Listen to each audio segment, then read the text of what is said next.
Listo, ahí comienza a grabar. Bueno, superados los problemas técnicos, vamos a comenzar la clase. La idea es ver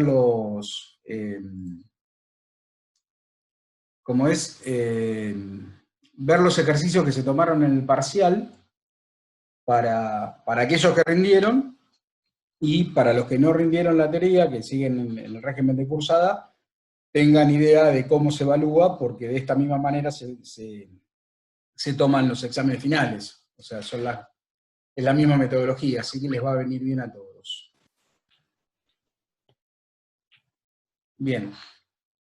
La primera pregunta, esto va a salir en el orden que yo armé el formulario, no significa que ustedes los hayan recibido en el mismo orden que lo envié yo. La primera pregunta que vamos a ver es el análisis de sustentación de cadenas cinemáticas. Se pedía analizar la estructura, y si del análisis resultaba que la estructura no era isostática, que indiquen qué modificaciones le harían para transformarla en isostática. Entonces, el análisis comienza con la premisa de siempre, ¿no? Nosotros tenemos que buscar alguna chapa que esté sustentada a tierra por sí sola. Si no encontramos, vamos en búsqueda de un conjunto de dos chapas que estén sustentadas por sí solas, y si no, de tres chapas. Y para fijar cuál es la parte que está, digamos, sustentada a tierra por sí sola, y después ir recorriendo toda la estructura y analizando qué es lo que pasa.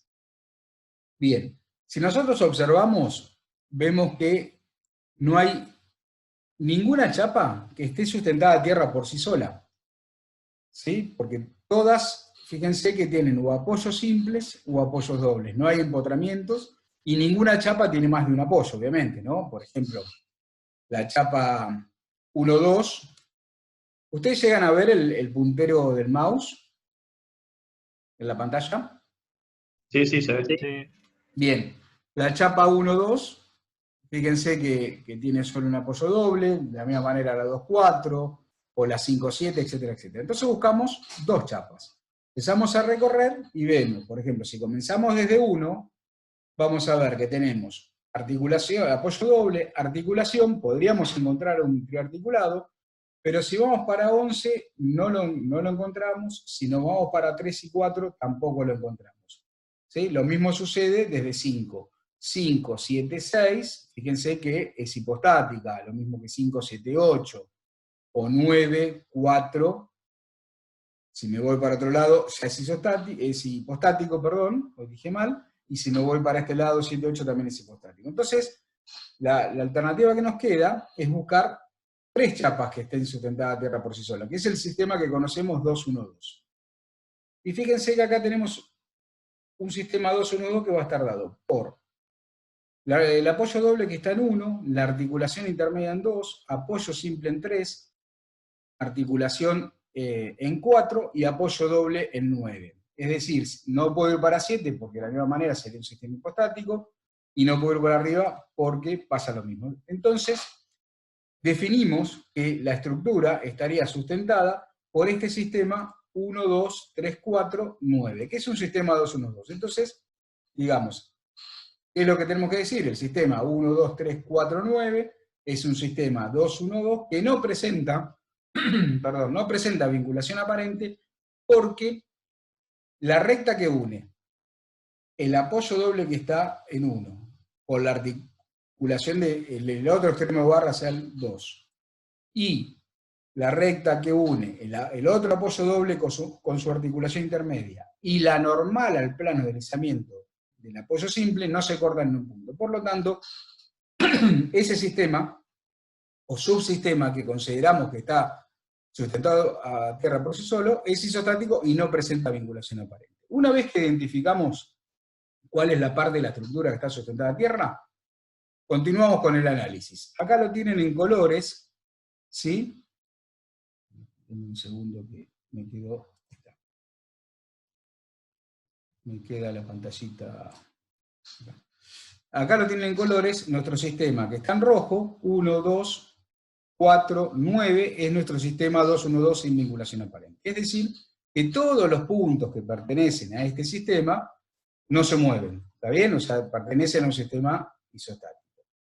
A los efectos de la sustentación, entonces, como ustedes saben, podemos reemplazar la articulación que tenemos en el nudo 2 y la articulación que tenemos en el nudo 4 por apoyos dobles ficticios. Es decir, estaríamos quitando a toda la estructura, todo este subsistema 2-1-2 y colocando un apoyo doble en 4 y un apoyo doble en 2. Y a los efectos de la sustentación, el resto de la estructura no se entera. Bien.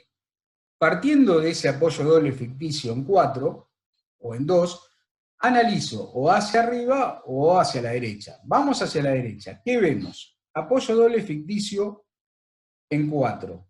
Articulación intermedia en 7. Apoyo simple es hipostático. No me dice nada. Lo mismo pasa con 6. Pero apoyo doble que lo ven en azul, apoyo doble en 4, ficticio, articulación intermedia en 7 y apoyo doble en 5, es un sistema triarticulado. Entonces podemos asegurar que nuestro sistema 4, 7, 5, 7 es un triarticulado sin vinculación aparente porque las tres articulaciones no están alineadas. Bien, de esa misma manera, la articulación que está en 7 la podemos considerar como un apoyo doble ficticio. Aquí nos queda la viga 7-8, que es una viga simplemente apoyada, sin vinculación aparente, porque la normal al plano de deslizamiento del apoyo simple, ¿sí?, no pasa por la articulación que está en 7, y de igual manera la viga 6-7 es isostática, ¿sí?, por su balance de grado de libertad a 0, y además cumple que no tiene vinculación aparente. Bien, ahora continuamos resolviendo lo que nos queda, que es lo que ven acá arriba. Partiendo de las articulaciones en 2 y en 4, que habíamos considerado apoyo doble ficticio, vemos que 2, 11, 4 forma un triarticulado. Y ese triarticulado tampoco tiene vinculación aparente. ¿Por qué? Porque las tres articulaciones no están alineadas. Bien, de la misma manera que vimos anteriormente, la articulación que está en 11 la podemos reemplazar por un apoyo doble ficticio. ¿Y qué nos queda? 10-11, una viga simplemente apoyada, sin vinculación aparente, y 11-12, otra viga simplemente apoyada, sin vinculación aparente. Bien, si vamos al subsistema que está acá en verde, el 11, 13, 14, 15, este que ven acá, vemos que la normal al plano de deslizamiento del apoyo simple pasa por la articulación, es decir, tiene la cantidad de vínculos necesarias, pero tiene vinculación aparente. Por lo tanto, como conclusión que sacamos, que el balance de grado de libertad da 0. ¿Por qué da 0? No es necesario que hagamos la cuenta. Da 0 porque fuimos analizando toda la estructura, toda la sustentación, y vimos que en ningún lado faltaban vínculos ni sobraban vínculos. Entonces, aseguramos que el balance de grado de libertad da 0. Pero tiene vinculación aparente, dado porque el subsistema, que está ahí en verde, la normal al plano de deslizamiento, pasa por el apoyo doble. ¿Alguna pregunta hasta acá? ¿Se entendió? Considero que sí. Sí, sí, claro.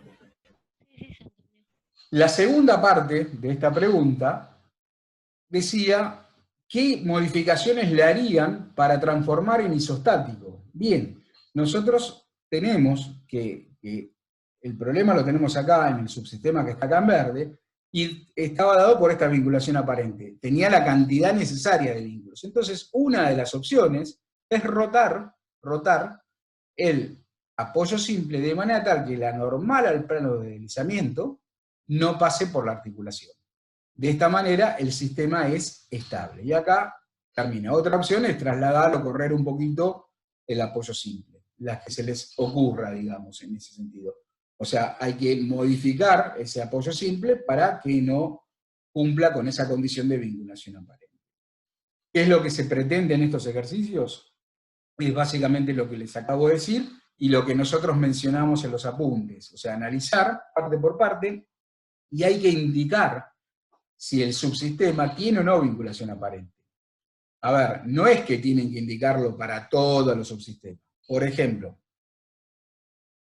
ustedes en un momento, cuando analizaron acá la 4 7,5, ¿sí? En ese momento dijeron que era un sistema triarticulado que no tenía vinculación aparente porque sus 3 articulaciones no estaban alineadas. Punto. Cuando analicen el que está en amarillo, el otro triarticulado que tenemos, ¿sí? Ponen que no tiene vinculación aparente. No es necesario volver a aclarar. Ya dijeron que el triarticulado tiene vinculación aparente cuando las articulaciones están alineadas. Lo mismo con estas partes de acá donde tenemos las vigas simplemente apoyadas, el 7,8, el 6,7, el 10,11 y el 11,12. O sea, en el primero que nombren, depende cómo, digamos, el recorrido que hagan para analizar la estructura, indica, por ejemplo, 10,11, simplemente apoyado, no tiene vinculación aparente porque la normal al plano de deslizamiento, el apoyo simple que está en 10 no pasa por la articulación que está en 11. Perfecto. 11,12 es otra viga simplemente apoyada sin vinculación aparente. ¿Se entiende? O sea, no se pretende que en cada subsistema que analicen repitan todo lo mismo. Bien, ¿alguna duda? Una pregunta que no recuerdo cuándo la hice. Por ejemplo, si yo les pregunto a ustedes, siempre que la normal al plano de deslizamiento del apoyo simple pase por la articulación, pase por una articulación, ¿existe vinculación aparente? Si responden sí, está mal. ¿Por qué? Porque depende de cuál sea la articulación que estemos tratando. O sea, en el caso que teníamos acá, ¿sí?, que esta normal pase por la articulación sí genera vinculación aparente, porque esta articulación es parte de este subsistema. Si este vínculo simple que está acá no estuviera, la estructura, o sea, esta parte del subsistema rotaría respecto de 11. Si le ponemos, como teníamos, el apoyo simple, cuya normal pasa por acá, sigue rotando. Por eso la vinculación aparente. Pero noten, por ejemplo, que la normal al plano de deslizamiento del apoyo que está en 12 pasa por la articulación que está en 4, y esto no tiene vinculación aparente. ¿Por qué? Porque el subsistema está, digamos, sustentado con este apoyo simple y este apoyo doble ficticio. Entonces, esas son las cositas que tienen que tener en cuenta. Digamos, no es una regla general que cuando pasa la normal al plano de deslizamiento del apoyo simple por una articulación hay vinculación aparente. Depende de cómo esté armada la estructura.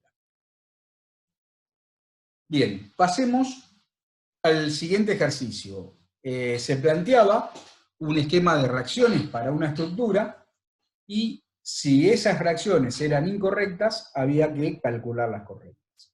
Cuando uno pregunta, para estos casos, digamos, si es correcto el cálculo de reacciones, la respuesta tiene que justificar si es correcto o no es correcto. ¿A qué voy con esto? Supongamos que están mal las reacciones. No es que yo digo, bueno,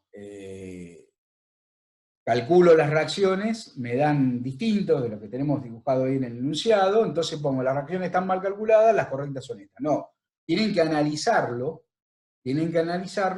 y explicar qué es lo que nos cierra de esto. Como es una cadena cinemática, digamos, y tiene una parte cerrada, o así sea íntegramente una cadena cinemática abierta, ustedes no van a poder nunca analizar ni reacciones ni esfuerzos internos si no separan la estructura. Entonces lo primero que tienen que hacer es separar la estructura para poder ver un poquito mejor el esquema de cargas y reacciones que tienen planteado. Entonces, en este caso, fíjense que se trata de un triarticulado que está formado, que está en verde, ¿sí?, que está sustentado tierra por sí solo, que es este que está acá, o la articulación intermedia en 9, que no presenta vinculación aparente porque las 3 articulaciones, es decir, 1, 9 y 5, no están alineadas. Y otro triarticulado con apoyo doble ficticio, que tienen que ver con la articulación en 4 y 9, articulación intermedia en 8, que tampoco están alineadas, por lo tanto, no hay vinculación aparente. Bien, se trata de 2 subsistemas acá. Entonces tenemos un subsistema verde que está sustentado por tierra por sí solo, y un subsistema rojo que necesita el subsistema verde para sustentarse a tierra. Si nosotros hacemos el polígono de fuerzas que tienen ahí a la derecha, ven que el polígono de fuerza es cerrado. Entonces, muchos se equivocaron en esta pregunta del examen, que dijeron que las reacciones estaban bien correctas porque lo único que hicieron es analizar el polígono de fuerza. Sí, y el polígono de fuerza cierra. ¿Estamos? Pero no se olviden que hay condiciones que deben cumplir acá, que es la ecuación de equilibrio relativo que tenemos. ¿Estamos? O sea, recuerden que nosotros teníamos las 3 ecuaciones de la estática, y como estamos frente a un caso de fuerzas no concurrentes, la cuarta ecuación la planteamos como ecuación de equilibrio relativo. Es decir, planteamos en el caso de una articulación, la sumatoria de momentos de todo lo que viene a la izquierda es igual a 0, o de todo lo que viene a la derecha es igual a 0.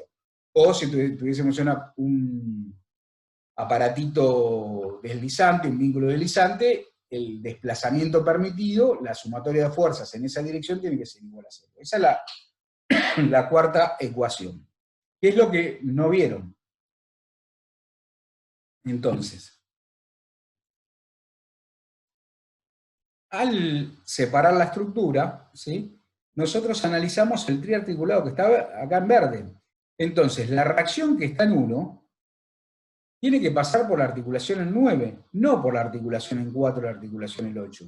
¿Se entiende? Porque el equilibrio relativo de este subsistema, el de arriba, el rojo, no está cargado, así que es como que lo descarto. Y este subsistema verde, que tiene la carga P, a la izquierda, si existe reacción a la izquierda, o sea, de la articulación, es decir, en 1, esa reacción tiene que pasar por la articulación en 9. ¿Por qué? Porque si no pasa por esa articulación, genera momento. Que es el caso que teníamos acá, el caso original planteado, por más que el equilibrio de fuerzas de 0, porque el polígono es cerrado, fíjense que R1 genera un momento respecto de 9. Entonces esto no cumple con la cuarta ecuación, la de equilibrio interno. Entonces, por eso mismo, tiene que pasar por acá. Entonces acá tienen la dirección ya de la reacción en 1, que está dada por la recta que une las dos articulaciones. Bien, ahora sí lo transformamos en un sistema de fuerzas concurrentes, porque ya tenemos la dirección correcta. La otra dirección va a ser la recta que pasa por la articulación del apoyo doble que está en 5, y el punto donde se cruza la dirección de la reacción en 1 con la fuerza P. De esta manera tienen las direcciones correctas, arman el polígono de fuerzas, que ven acá, y trasladan las reacciones a los apoyos. Y ahí tienen las reacciones correctas. Es decir, en este caso, la respuesta de la pregunta es no, las reacciones están mal calculadas, no son las correctas.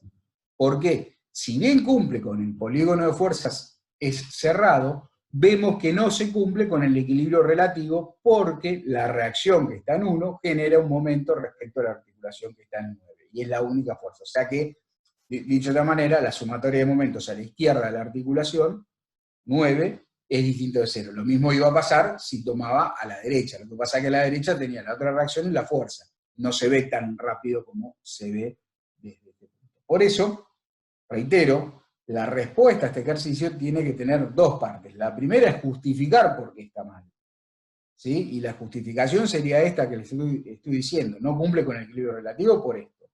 Ahora, no cumplió, bueno, calculamos las reacciones. ¿Alguna pregunta? R2 tenía que pasar por la intersección de P y R1. Exactamente. ¿Por qué?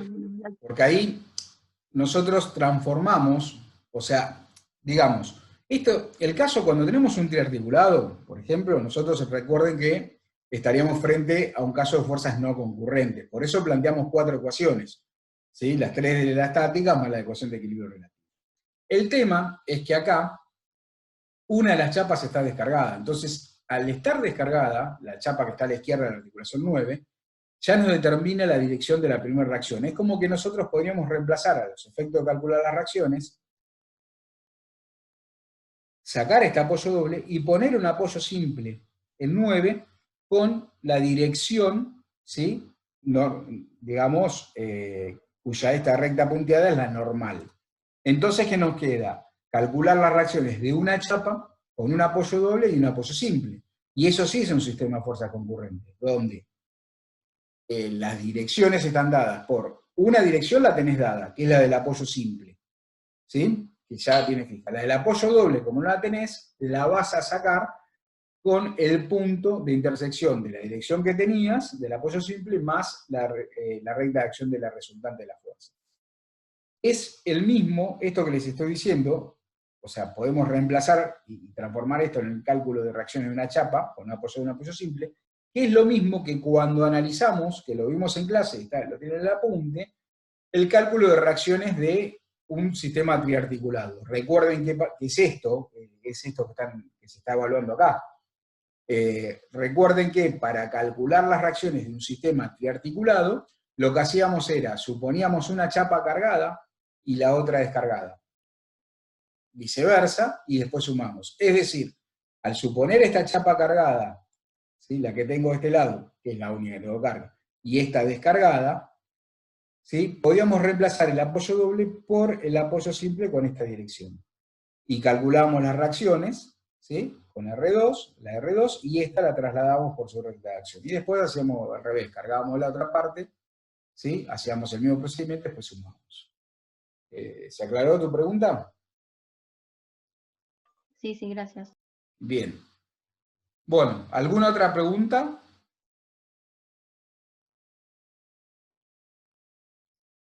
Sigamos entonces. Pasemos al ejercicio que se evaluaba diagramas de esfuerzos internos. Había que trazar los diagramas, calcular las reacciones, trazar los diagramas de esfuerzos internos, realizar el equilibrio del nudo 2 y plantear las funciones momento flector en la barra 1,4 y la del esfuerzo de corte en la barra 2,4. Como siempre, lo primero que hacemos es separar la estructura para poder y ver cómo van a actuar las cargas. Para poder separar la estructura, lo que tenemos que hacer es un análisis de sustentación. Si no, no vamos a poder resolverlo. Entonces, si analizamos la sustentación, vemos que la barra 1,4 está sustentada a tierra por sí sola, porque tiene un empotramiento. De esa manera, en 4, o sea, a los efectos de la sustentación, puedo reemplazar esta ménsula por un apoyo doble ficticio en 4. Este apoyo doble ficticio en 4, articulación intermedia en 5 y apoyo doble en 7, es un triarticulado sin vinculación aparente. Lo mismo, apoyo doble ficticio en 4, articulación intermedia en 2, apoyo doble en 3, triarticulado sin vinculación aparente. ¿Sí? Que es lo que tienen indicado acá en rojo, verde y azul. Los tres subsistemas que tenemos que surgen del análisis de sustentación. El siguiente paso es separar la estructura para poder resolverla por partes. Si no, tampoco lo van a poder resolver o lo van a hacer mal. Entonces deben separarla. Separamos las estructuras, ¿sí? Y llamamos S1, S2, S3 en el orden que ustedes quieran, ¿sí? Pero identificamos cada subsistema que conforma la estructura. Entonces, en este esquema, en este caso que vemos acá, el subsistema 1, que es el que está acá en verde, ¿sí? Como necesita del subsistema 3 para sustentarse, le va a transmitir cargas a ese 3. Por eso esta flecha. Ahora, S1 no necesita de S2 para sustentarse, por lo tanto no le va a transmitir cargas. De la misma manera, S2 necesita de S3 para sustentarse, por lo tanto le va a transmitir cargas a S3. Pero S2 no necesita de S1 para sustentarse, por lo tanto no le va a transferir cargas a S1. Es decir, esto que nos dice cómo se transfieren las cargas y nos indica cómo debemos calcular las reacciones. Nosotros no podemos comenzar a calcular las reacciones, en este ejemplo, por S3.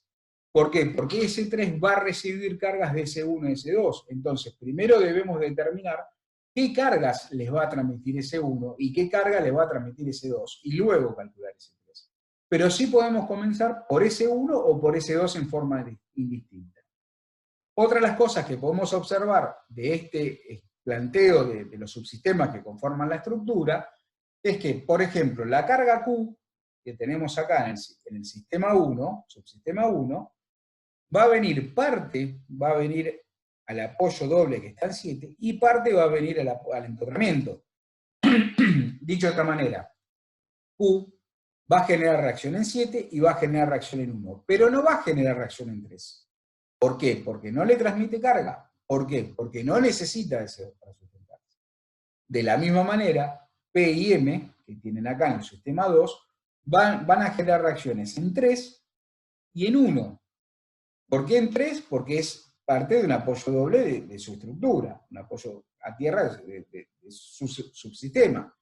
Y como transfiere cargas a ese 3, también el apoyo al empotramiento que está en 1 va a reaccionar a estas dos cargas. Pero no van a generar reacciones en 7. Esto es muy importante que lo tengan en claro. Entonces, dicho esto, vamos a comenzar a resolver la estructura, o bien por el subsistema 1 o bien por el subsistema 2. Comenzamos con el subsistema 1. Acá lo tienen resuelto. Para el cálculo de reacciones es muy simple. Fíjense que no son estructuras complejas. Nosotros teníamos un triarticulado. Para el cálculo de reacciones vemos que la reacción que está en 4 tiene que ser vertical. No puede haber reacción horizontal. ¿Por qué? Porque si hay reacción horizontal en 4, al ser la única carga que está a la izquierda de la articulación, generaría momento. Por lo tanto, no se cumpliría con la ecuación de equilibrio relativo. Entonces, es decir, la reacción horizontal en 4 tiene que ser 0. Bien, la reacción en 7 puede ser 0 o no puede ser 0, porque en realidad tengo varias cargas, se me puede compensar el momento viniendo de la derecha de la articulación. Pero, al no haber reacción en 4 y no haber cargas horizontales, no puede haber reacción en 7. Por eso descarto las reacciones en 7. Es decir, las reacciones horizontales. Si planteamos sumatoria de fuerzas en X, o las reacciones son 0 o son iguales y contrarias, para que cumplen, porque son las únicas cargas que tenemos en X. O sea, que R4X es igual a menos R7X o viceversa.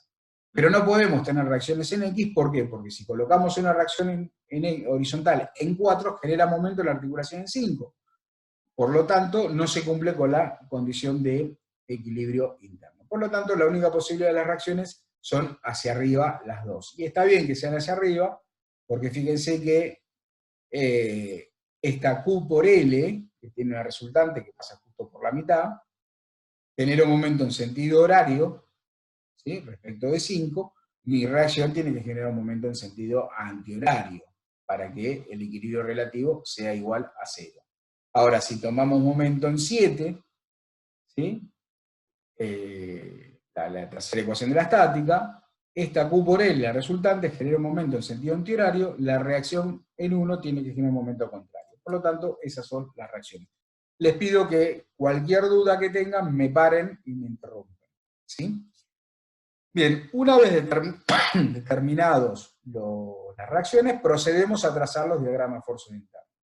Comenzamos con el corte.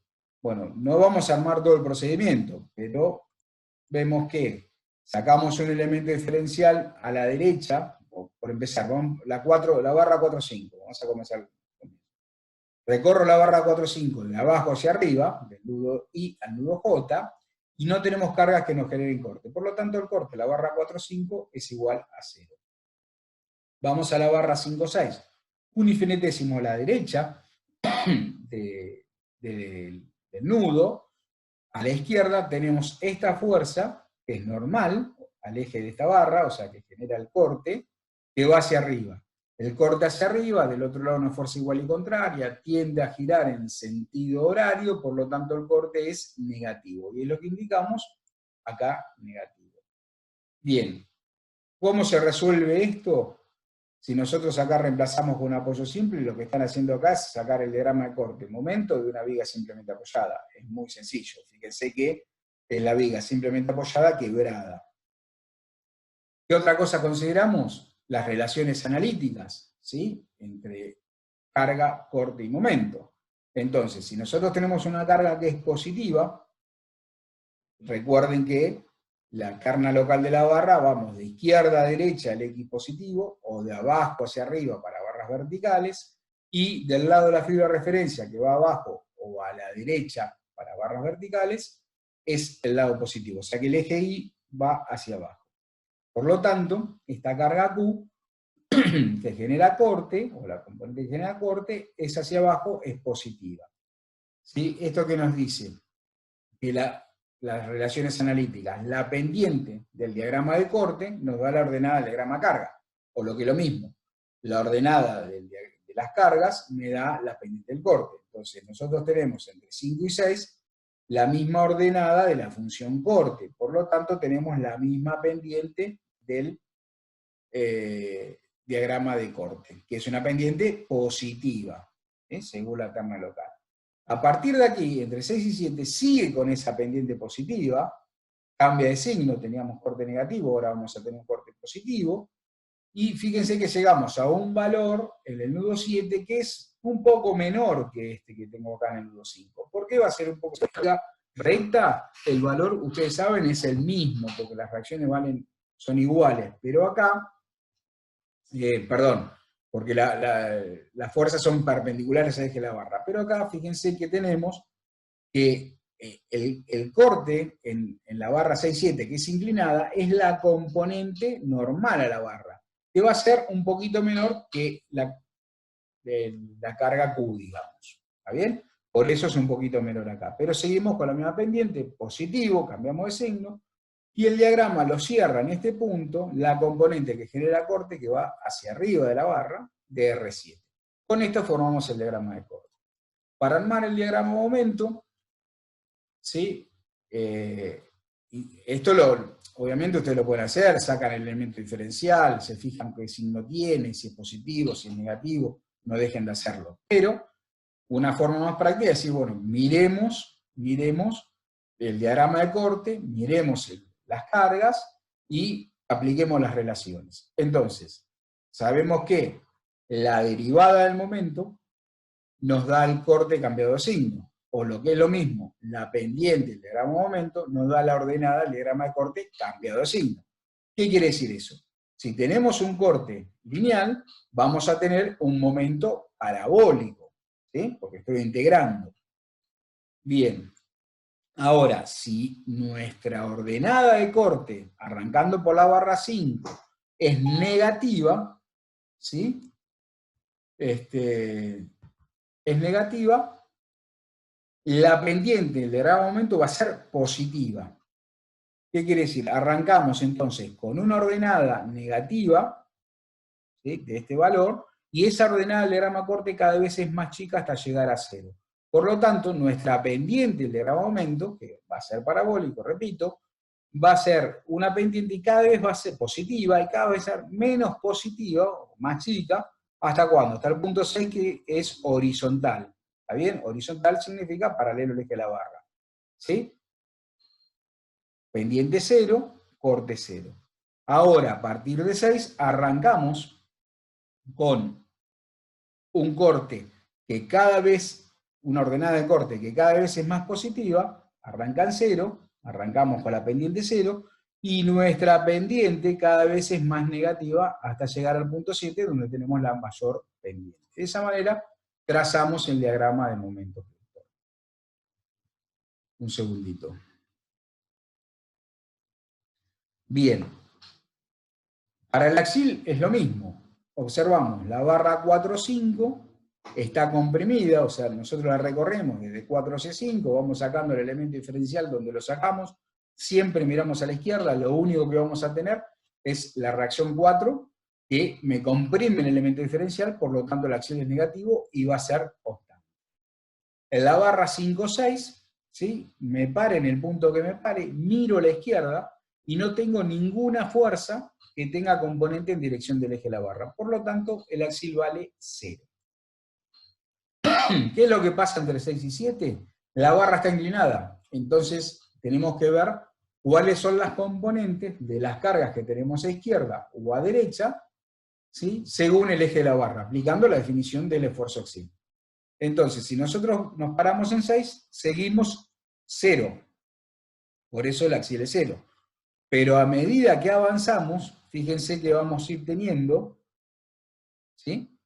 La resultante de toda la carga uniformemente repartida, que tengo acá, Q, va a tener una componente hacia abajo, va a ser hacia abajo, por lo tanto va a tener una componente que me va a traccionar el elemento diferencial. Por eso el axial es positivo, y a medida que voy avanzando, la fuerza que tengo a la izquierda, o sea, el sector que voy a considerar de Q es más grande, la fuerza va a ser más grande, la componente en dirección del eje de la barra va a ser más grande, por lo tanto el axial va a ser mayor y positivo. Y lo termino cerrando con la componente según el eje de la barra de R7 que me tracciona el elemento diferencial.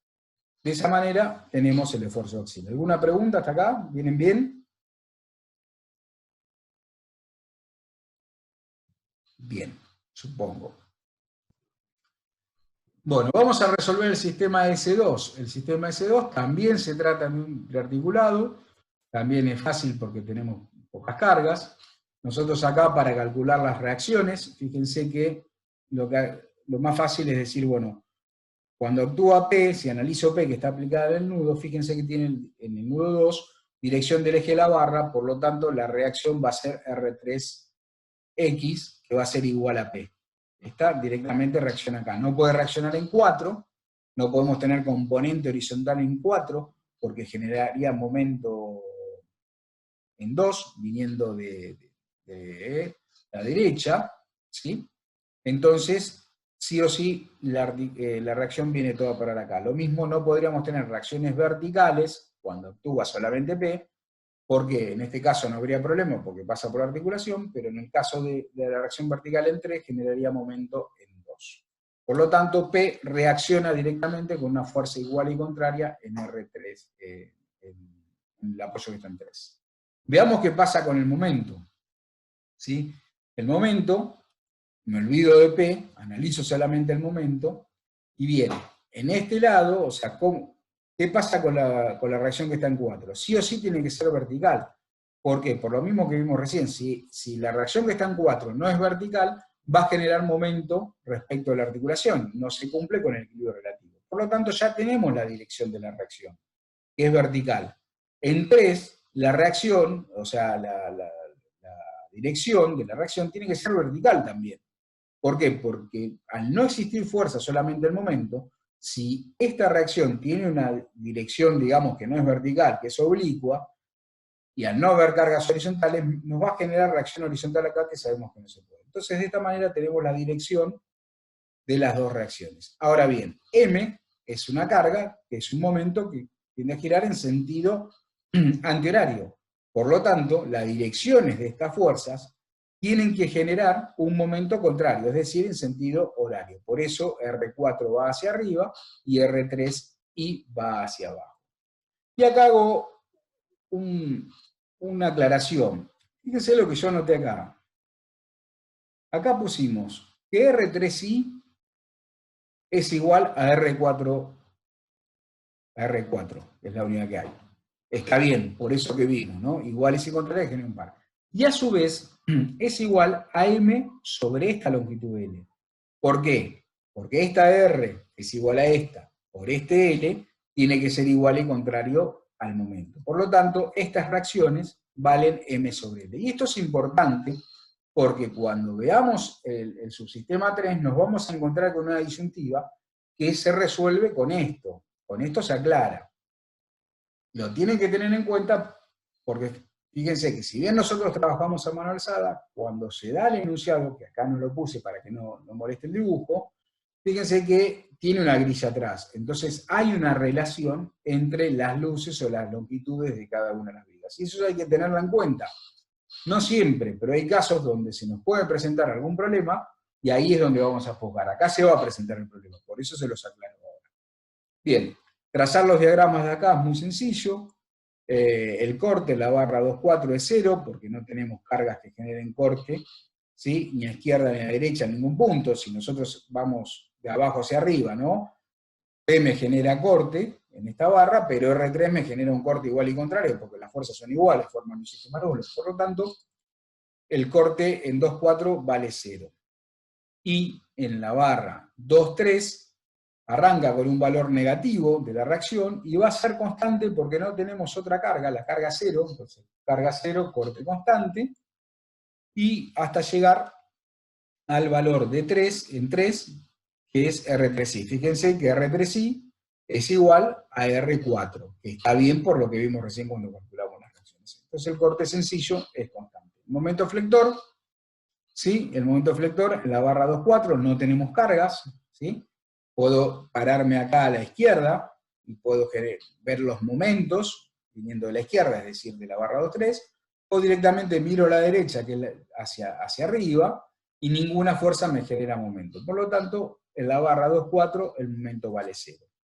Analizando la barra 2,3, sabemos que el momento es 0 en el nudo 2. ¿Por qué? Porque tenemos una articulación, y para que se cumpla el equilibrio relativo, la sumatoria de momentos tiene que ser igual a 0, por lo tanto el momento flector en la articulación vale 0, y directamente lo podemos analizar mirando el diagrama de corte, o bien vamos sacando elementos diferenciales, o vemos cómo relacionamos con esto. Si aplicamos las relaciones analíticas, repito, vemos que tenemos un corte constante, nuestro momento va a ser lineal. Nuestra ordenada del corte es negativa, nuestra pendiente va a ser positiva. Positivos es como está indicado acá. Sé que arranco de 0, porque tengo momento 0 en la articulación. Entonces, comienzo a trazar el diagrama, ¿sí?, con esta pendiente. Me encuentro con un momento que me genera un salto, ¿sí? Un momento genera un salto en el diagrama de momento flector. ¿Por qué? Porque un infinitésimo antes, ¿sí?, que yo vea el momento, mi momento flector vale R4 por este X, L sobre 2 si quiere, que es este valor positivo acá. Un infinitésimo después es R4 por L sobre 2, positivo, menos, porque fíjense que yo lo hago girar y lo pongo en la cara izquierda, mi elemento me comprime la fibra de referencia. Por lo tanto, el salto es hacia arriba negativo. ¿Hasta dónde? Y puede ser hasta acá, hasta algún punto. Pero ¿qué pasa entre el punto de aplicación del momento y el punto 3? El corte no varía, o sea, tenemos las mismas ordenadas que en toda la barra, por lo tanto la pendiente va a ser la misma. Y como en 3 el momento, como estamos en una articulación, el momento tiene que ser 0, lo que podemos hacer es trazamos una paralela, porque las pendientes tienen que ser iguales, o sea, esta que estoy indicando acá y esta tienen que ser paralelas. O sea que dibujé con esta pendiente, traslado esta pendiente arrancando de 0, y en el punto que está aplicado el momento 1, y ya me quedan determinados los signos, me queda determinado el diagrama. Y la axil es muy sencillo, la barra 2,4, fíjense, si miramos a la derecha, está traccionada por la reacción, o sea, la axil va a ser constante, y la barra 2,3 está comprimida con P por un lado y R3X, que R3X es igual a P, por el otro, o sea que el axil es negativo. Con esto ya trazamos los diagramas del subsistema 2. Bien, ahora vamos a analizar el subsistema 3. Entonces, subsistema 3, lo que tenemos que hacer es indicar sus cargas, que en este caso tiene solamente un momento m, y las cargas que le transfieren el subsistema 1, que teníamos en verde, que acá tiene que buscar la estructura completa para acordarse de dónde venimos, y el subsistema 2. ¿Qué reacción? La reacción que teníamos en 4. ¿Cómo la trasladamos? Por el principio de acción y reacción, le cambiamos el signo. Es decir, nosotros teníamos que la reacción vertical en 4 para el subsistema 1, que es el verde, era hacia arriba, la traslado, que es esta que ven acá, R4 hacia abajo. De la misma manera, la reacción en 4 del subsistema 2, que es el azul, que estoy indicando acá, era hacia arriba, la traslado hacia abajo. ¿Sí? Bien, ahora lo que hacemos es calcular las reacciones. Reacciones en X, no hay ninguna duda, no hay. ¿Por qué? Porque no tenemos ninguna carga en X, por lo tanto, al no tener cargas en X, no puede existir reacción en X, porque si existiera sería la única fuerza. Entonces, reacción en X igual a 0. Reacciones según Y, la reacción 1 vertical, no hay ninguna duda. ¿Por qué no hay ninguna duda? Porque la reacción, o sea, las cargas, ¿sí?, que tenemos en dirección del eje Y, son R4 de S2 y R4 de S1, ambas son hacia abajo. Por lo tanto, R1 no hay ninguna duda que va a ser igual y contraria a la suma de esas dos reacciones. O sea que la indicamos es hacia arriba. Pero acá aparece el tema del momento reactor, ¿sí? Entonces, Y es donde quiero que presten atención, y vale lo que mencioné hoy, de que considerábamos cuánto valía el momento. Fíjense, si esto fuesen cargas, una carga P1, una carga P2, o una carga directamente P1, acá aplicada en 4, y un momento, cuando planteamos la ecuación de momento, ¿qué nos va a quedar? Nos va a quedar que M, si tomo momentos en 1, M es un momento en sentido antihorario. Y esta fuerza hacia abajo, por esta distancia, me genera un momento contrario a M, ¿sí? En sentido horario. Entonces acá es donde nosotros tendríamos que plantear supuestamente las hipótesis que mencionamos en varias clases. ¿Qué quiero decir con esto? ¿Qué plantearíamos? Si el momento que genera la fuerza P es igual al momento M, se anularían, por lo tanto el momento de empoderamiento vale 0. Ahora, si el momento que genera P es mayor a M, quiere decir que el momento resultante, ¿sí?, es en sentido horario, por lo tanto el momento de empotramiento es antihorario. Y si es al revés, quiere decir que este momento que genera P por L es menor a este M que tengo como carga, ¿sí?, o sea que este es mayor, el momento resultante va a tener esta dirección, el momento de empotramiento va a tener dirección contraria. ¿Qué hacen ustedes? Eligen, bueno, supongo que el momento de P es igual, supongo que el momento general P es mayor, o supongo que el momento P es menor que M. Y en base a eso siguen desarrollando. Pero acá no podemos plantear hipótesis. ¿Por qué no podemos plantear hipótesis? Porque esas fuerzas que nosotros estamos considerando, esas fuerzas que están P, que llamamos recién, no es una fuerza cualquiera o arbitraria, son las reacciones, ¿sí?, de los otros subsistemas, o sea, es la carga que le transfieren los subsistemas 1 y 2. Por lo tanto, puede existir una relación, y en este caso existe esa relación. Por eso la indicamos. ¿Cuál era? Que R4, la que está acá en azul del sistema S2, es igual a M sobre L.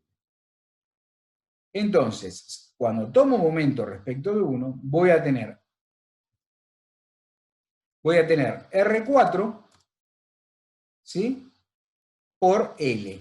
R4 es M sobre L por L, me queda que es igual a M. Es decir, que el momento que genera R4 respecto de 1 es igual y contrario a M, o sea que se me anula. Por lo tanto, el momento reactor es contrario al que genera R4 por L. ¿Se entendió? Sí, sí. Sí. Sí.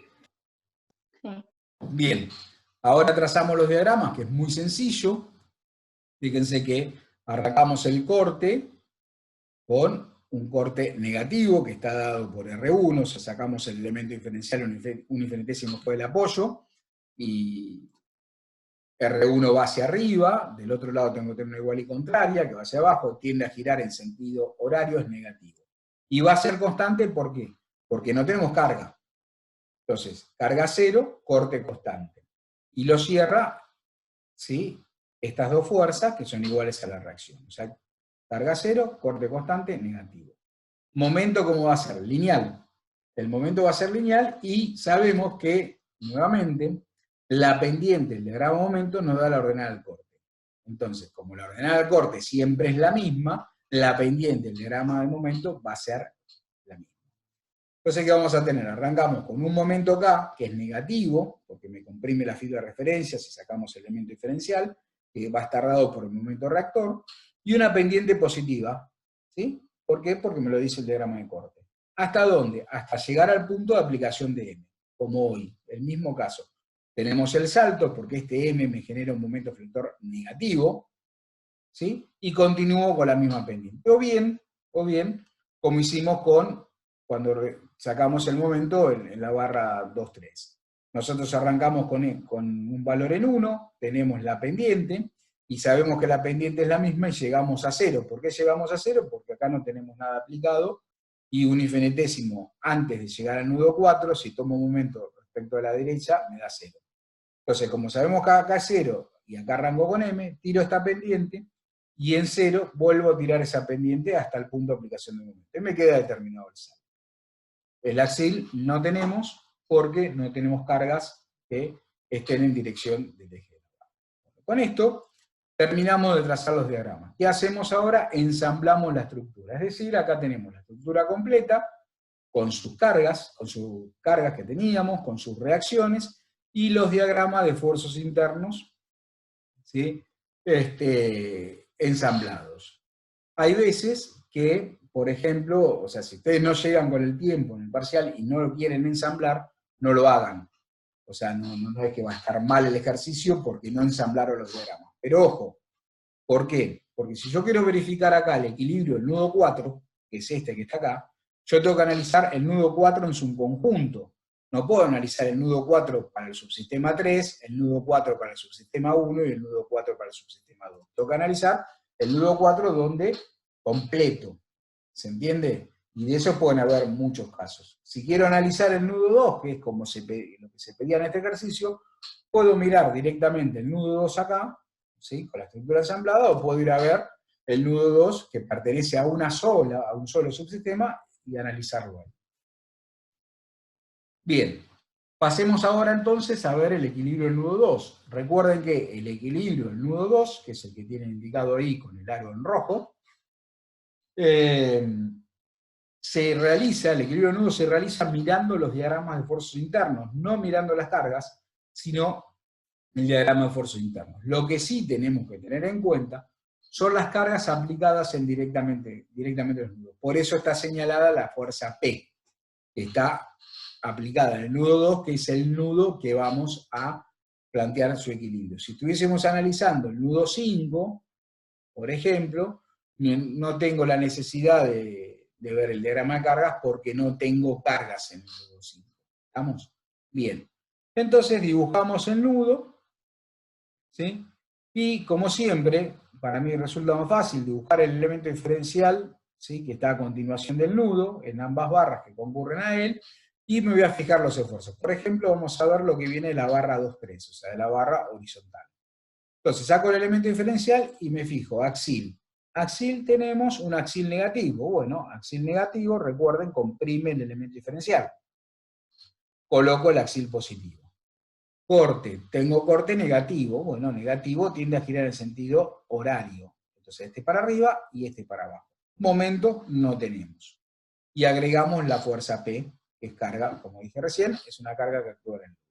Bien, ahora trasladamos la cara derecha, o sea, la cara que corresponde, en este caso, la cara derecha a la cara derecha. Es decir, traslado esta fuerza de axil, acá, y traslado esta fuerza de corte hacia abajo.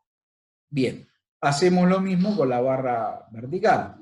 No tenemos corte y no tenemos momento llegando al nudo 2 por la barra 2,4. Por lo tanto, lo único que tenemos es axil, que es positivo, ¿sí? Me tracciona el elemento diferencial y trasladamos esta carga, ¿sí? Acá. Y planteamos el equilibrio. Y el equilibrio cierra, porque, digamos, hacemos el polígono cerrado, o vemos directamente que esta fuerza, este axil tiene que ser igual a P, y este corte tiene que ser igual a este axil. O sea, el equilibrio cierra. Si no hubiese, por ejemplo, este hubiese sido hacia abajo, ahí tendríamos un problema. Recuerden que el equilibrio de nudos es una condición necesaria, pero no suficiente. ¿Qué quiere decir esto? Es necesario que se verifique el equilibrio de nudo para asegurar que la estructura está en equilibrio. Pero no es una condición suficiente. ¿Por qué? Porque puede darse que el equilibrio de nudo cierre, esté bien, pero que no esté resuelta correctamente la estructura. Bien. Se pedía también la función momento flector en la barra 1,4, que es la mensulita. Entonces acá sí puedo tranquilamente extraer el subsistema 3, que era la empotrada, y ponemos sus cargas, que son el momento M, las cargas que le transmiten S2 y S1, y las reacciones. Y para plantear el momento, recuerden que no es otra cosa que ir escribiendo cómo se va calculando el momento a lo largo de la barra. Bien. Tenemos que sí identificar el punto A, que es el punto de aplicación de M. ¿Por qué? Porque si ustedes miran el diagrama del momento flector, observen que esta es otra de las cosas que se han equivocado algunos en el examen. observe que tenemos una discontinuidad, o sea, tenemos una función que va de 1 hasta A, que está dada por esto, y otra función que está dada entre A y 4. Por lo tanto, como existe esa discontinuidad, vamos a tener que separar la función. Es decir, vamos a tener una función momento que va a ser válida entre 1 y A, es decir, un infinitésimo antes que aparezca el momento, y otra entre A y 4, o sea, una vez ya un infinitésimo después que apareció el momento. Bien, para calcular la ecuación es muy simple. Si yo quiero saber cuánto vale el momento en cualquier punto de la barra, por ejemplo, me paro acá en L sobre 4, por decir algo, o no le llamemos L sobre 4 mejor, el momento va a ser, este momento de empotramiento nos va a generar un momento negativo, flector negativo. Por lo tanto, menos M empotramiento 1. Y esta fuerza va generando un momento flector positivo porque me va a traccionar la fibra de referencia. Y ese momento flector positivo, ¿cuánto va a valer? R1 por L sobre 4, L1 por L sobre 2, L1 por 3/4 de L, E1 por L, L1 por lo que quieran. O sea que en un punto genérico va a valer R1 por X. Por lo tanto, nuestra ecuación vale menos M empotramiento 1 más R1 X. Repito, ¿por qué los signos?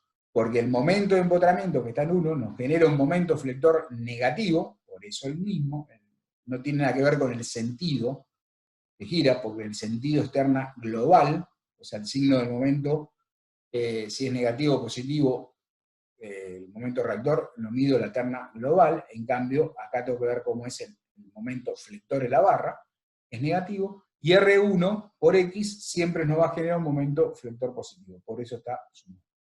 La ecuación entre A y 4 es la misma, porque sigue valiendo esto que está acá, o sea, sigue valiendo que es menos M, me paro acá, por decir algo, sigue valiendo M1, negativo, R1 por X es positivo, pero nos aparece M que genera un momento flector negativo. ¿Por qué? Pues sacamos el elemento diferencial una vez que apareció M y me comprime la fibra de referencia. Repito, ese momento flector es negativo según nuestra... No, perdón, es positivo según nuestra terna global, porque gira en sentido antihorario, pero genera un momento flector negativo. Tengan en cuenta eso. Por eso la ecuación del momento restamos. De esa manera ya tenemos escrita la ecuación del momento flector. Nos pedía la ecuación de esfuerzo, la ecuación del esfuerzo de corte, la barra 2,4. La barra 2,4, la ecuación es 0, directamente 0. ¿Por qué? Porque no tienen esfuerzo de corte. Ux igual a 0. ¿Cómo venimos? ¿Bien? Sí, sí, todo bien. Bueno, ya vamos terminando. Bien, veamos ahora un poco las preguntas conceptuales que se habían tomado. En esta primera, se ha dado que un sistema 2-1-2 es una cadena cinemática abierta, que cada chapa necesita de las otras para sustentarse. Decía que presenta vinculación aparente siempre y cuando las rectas que unen cada apoyo doble, con la articulación correspondiente a su chapa, y la normal al apoyo simple se cortan en un punto. Respuesta correcta. Presenta vinculación aparente siempre que las rectas que unen cada apoyo doble con la articulación correspondiente a su chapa y la normal del apoyo simple no se corten en un punto. Precisamente ahí no presenta vinculación aparente, es lo contrario a la primera opción, por lo tanto esta se descarta. Nunca presenta vinculación aparente, sí puede presentar, también la descartamos por eso. Y presenta vinculación aparente siempre y cuando las articulaciones se encuentren alineadas. No, eso no tiene nada que ver. Podemos tener las articulaciones alineadas y podemos no tener vinculación aparente. Bien. La otra pregunta que tiene que ver, o sea, todas estas, fíjense que son preguntas conceptuales que ustedes tienen que saber para poder resolver los ejercicios que venimos planteando hasta ahora. Acá tenemos la siguiente pregunta que dice, supongamos una cadena cinemática compuesta por dos chapas, S1 y S2. Del análisis y sustentación resulta que la chapa 2 se encuentra sustentada a tierra por sí sola. ¿Sí? S2 se encuentra sustentada a tierra por sí sola. Es decir, que S1 necesita de S2 para sustentarse. Entonces, S1, ¿le transfiere cargas a S2? Sí. porque S1 necesita de S2 para sustentarse. ¿S2 le transfiere carga a S1? No. ¿Por qué? Porque S2 no necesita de S1 para sustentarse. ¿S1 le transfiere carga a S2 y S2 le transfiere carga a S1? No. Esta respuesta tiene que ver con las anteriores. O sea, sí cumple que S1 le transfiere cargas a S2, pero no que S2 le transfiere carga a S1. Y las cargas no se transfieren entre las chapas del sistema, no. De alguna manera se tienen que transferir porque se necesitan mutuamente, o sea, una necesita a la otra para sustentarse. O sea que prácticamente, digamos, si ustedes elegían la opción correcta, que era la primera, o la primera, como lo tengo ordenado yo, se descartaba las anteriores, porque las posteriores, porque las otras opciones, las que están en rojo, contradicen la que es la correcta. La otra pregunta, que eran varias de esfuerzos internos, la derivada de la función corte nos da la carga, o lo que es lo mismo, la pendiente del punto de diagrama de corte nos da la ordenada de ese punto de la función carga. Correcto. ¿Sí? Ya lo vimos recién, la relación entre carga y corte cuando hacíamos los diagramas. La derivada del momento nos da el corte, o lo que es lo mismo, la pendiente del diagrama de momento en un punto nos da la ordenada del diagrama de corte en ese punto. Incorrecto. Es esto cambiado de signo. O sea, la derivada del momento nos da el corte cambiado de signo. Y es importante porque si ustedes aplican la relación como está escrita acá, los diagramas van a estar mal hechos. O sea que el signo es muy importante. Una fuerza puntual perpendicular a una barra genera un salto en el diagrama de momento y un quiebre en el diagrama de esfuerzo de corte. No. O sea, en el diagrama de esfuerzo de corte sí va a generar un salto, porque un infinitésimo antes de P tengo un valor de corte, y cuando aparece esa fuerza P que genera corte, me va a cambiar abruptamente el valor de corte. Ahí genera un salto. Y el quiebre, en el diagrama de momento, va a estar dado por el cambio de pendientes, porque a la izquierda del punto voy a tener una ordenada de corte, y a la derecha voy a tener otra ordenada de corte. Es decir, a la izquierda voy a tener una pendiente de diagrama de momento, y a la derecha voy a tener una pendiente diferente. Por lo tanto, ahí está dado el quiebre. O sea que esto está al revés de cómo es la realidad. La otra decía, un momento aplicado en un tramo de una barra genera un salto del diagrama de momento efector. Eso es correcto, como vimos en el ejercicio. Y un quiebre en el diagrama de esfuerzo de corte. No, el esfuerzo de corte ni se entera cuando hay un momento aplicado. Lo vimos en los diagramas que vimos anteriormente. Si el diagrama de corte es lineal, se puede demostrar que el diagrama de momento efector es constante. No, si el diagrama de corte es lineal, el momento va a ser parabólico, ¿sí? Y la carga sí va a ser constante. Creo que esta era la última. Preguntaba ¿cuándo una estructura es simétrica? Bueno, las tres cumplen, ¿sí?